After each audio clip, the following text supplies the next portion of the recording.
Chanzo cha ngazi ya juu ndani ya serikali ya Iran kimeliambia shirika la habari la Reuters kuwa Tehran haijakubali kukabidhi akiba yake ya uranium iliyorutubishwa kwa kiwango cha juu, huku mazungumzo ya awali kati ya Iran na Marekani yakiendelea kuelekea makubaliano mapya ya kusitisha mvutano wa vita. Kwa mujibu wa chanzo hicho, swala la nyuklia halikuwa sehemu ya makubaliano ya awali yaliyofikiwa kati ya Iran na Marekani. Swala la nyuklia litajadiliwa katika mazungumzo ya makubaliano ya mwisho, hivyo haliko kwenye mkataba wa sasa.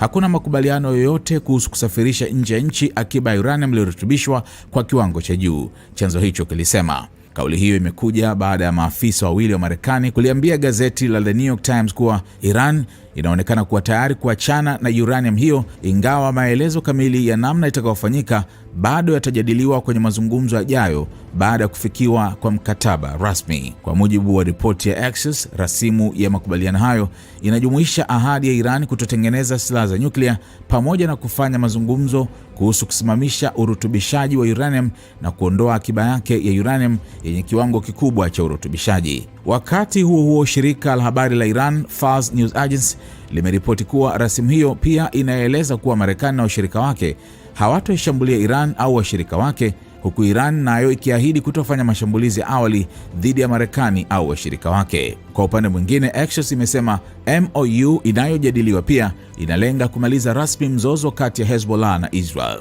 Ripoti hiyo inaeleza kuwa Israel itaruhusiwa kujibu kwa mashambulizi endapo Hezbollah itaanzisha au kutekeleza mashambulizi dhidi yake. Viongozi wa Ulaya tayari wameanza kupongeza hatua hiyo ya mazungumzo. Waziri Mkuu wa Uingereza Keir Starmer amesema anaunga mkono maendeleo kuelekea makubaliano ya kumaliza vita hivyo. Tutaendelea kufanya kazi na washirika wetu wa kimataifa kutumia fursa hii kufikia suluhisho la muda mrefu la kidiplomasia, amesema kupitia mtandao wa X.